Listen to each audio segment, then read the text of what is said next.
चिड़िया रानी अपने छोटे से घोंसले में अपने पति कौवे और बेटे पिंटू के साथ रहती थी। दोनों पति पत्नी ने हाल ही में तरबूज की खेती करना शुरू की थी।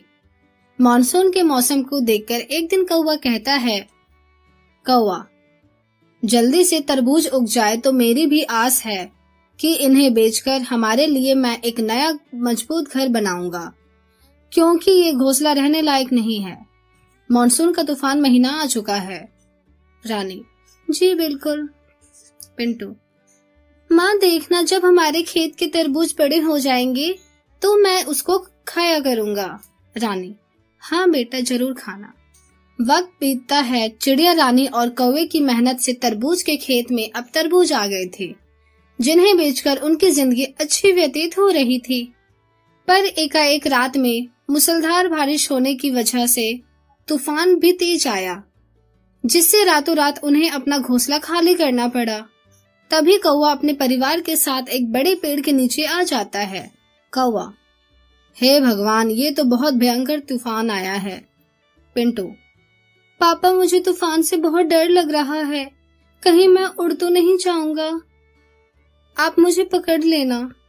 कौवा, अरे बेटा, नहीं उड़ोगे, मैं हूं ना।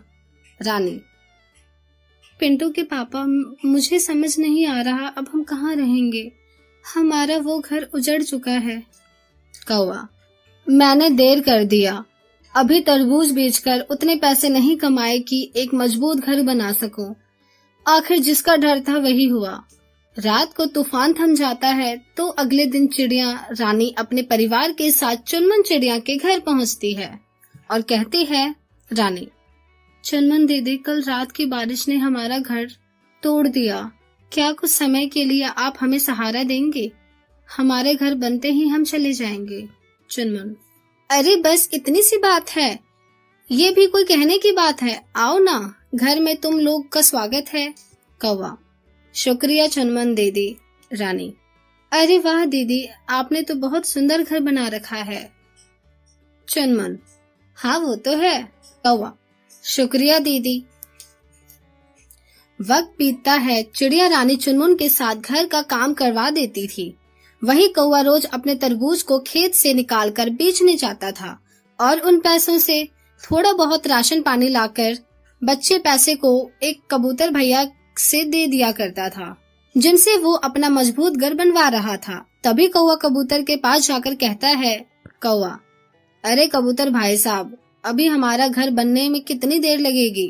कबूतर, अरे बस 2 दिन की बात है, फिर आपका घर तैयार एकदम, ये आपके बकाया पैसे।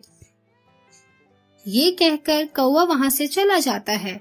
अगली रात फिर से तेज बारिश होती है। घबराहट में कौवा और चिड़िया रानी जब अपने घर को देखने आते हैं तो कबूतर भैया को मृत और अपने घर को टूटा हुआ पाते हैं।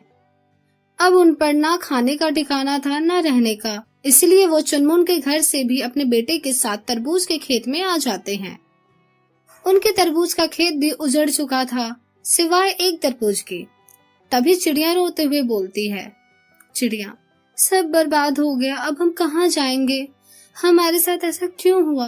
तभी उसकी आवाज सुनकर वो एक तरबूज बड़ा होकर कहता है, तरबूज, तुम रो मत चिड़िया रानी, तुम्हारी मेहनत अभी भी बिगड़ी नहीं है, तुम्हारी खातिर ही भगवान ने मुझे इस तूफान से बचाकर रखा है, मेरे तरबूज घर में रह सके। रानी, क्या सच में ये तरबूज घर हमारा है? तरबूज, हाँ हाँ तुम्हारा है, और तुम फिक्र मत करो, फिर से जी उठेगी, विश्वास रखो। इस तरह से चिड़िया रानी अपने तरबूज के घर में खुशी खुशी अपने परिवार के साथ रहने लगती है।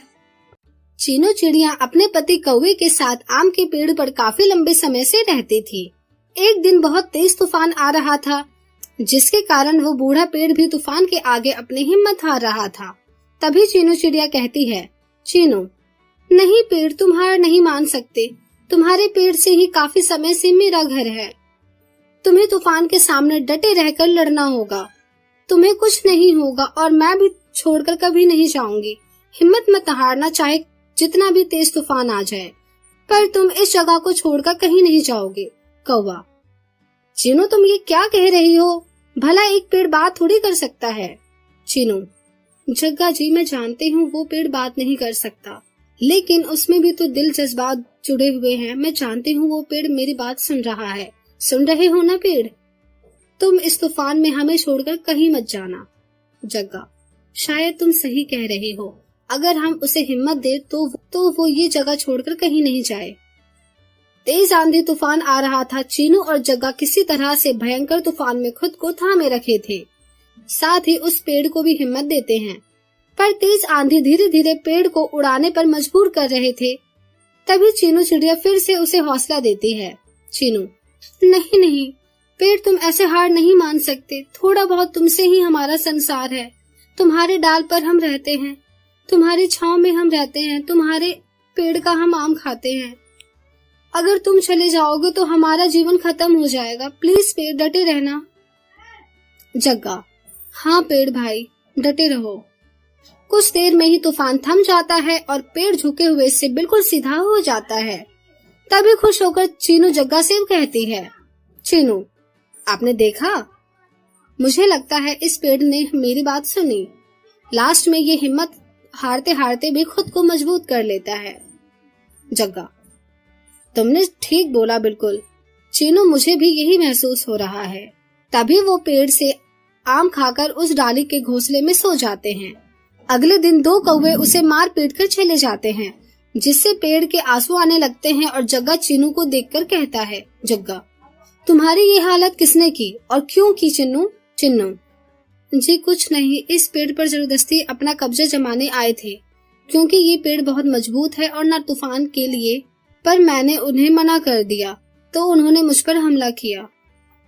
जग्गा, उनके इतनी हिम्मत, अब मैं उन्हें छोड़ूंगा नहीं, पर उससे पहले तुम्हें हॉस्पिटल ले जाना जरूरी है। लेकिन मेरे पास तुम्हारे इलाज के लिए पैसे भी नहीं हैं, और लेकर कैसे जाऊं मैं तुम्हें इतनी दूर?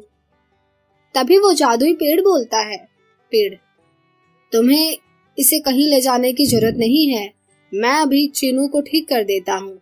उसने मुझे हिम्मत दी थी, मैं उसे बदले में ठीक करूंगा। ये कहते हुए वो जादुई पेड़ चीनू पर एक रोशनी डालता है, जिससे वो पहले जैसी तंदुरुस्त होकर उड़ने लगती है। चीनू, शुक्रिया जादुई पेड़, तुमने मेरी मदद की, पर तुम जादू कैसे कर लेते हो? पेड़, मैं बहुत पहले से जादुई पेड़ हूँ, बस बूढ़ा हो चुका हूँ, जिसकी वजह से मेरी शक्तियाँ चल नहीं रही थी, पर तुमने हिम्मत दी और उसी हिम्मत के कारण उस तूफान में मेरी शक्तियाँ वापस लौट आई, और आज तुम्हारी ऐसी हालत देखकर मुझसे रहा नहीं गया। इसलिए तुम मुझे जो भी मांगो, मैं तुम्हारी सारी ख्वाहिश को पूरा करूंगा। जग्गा, शुक्रिया मेरी चुन्नू को ठीक करने के लिए।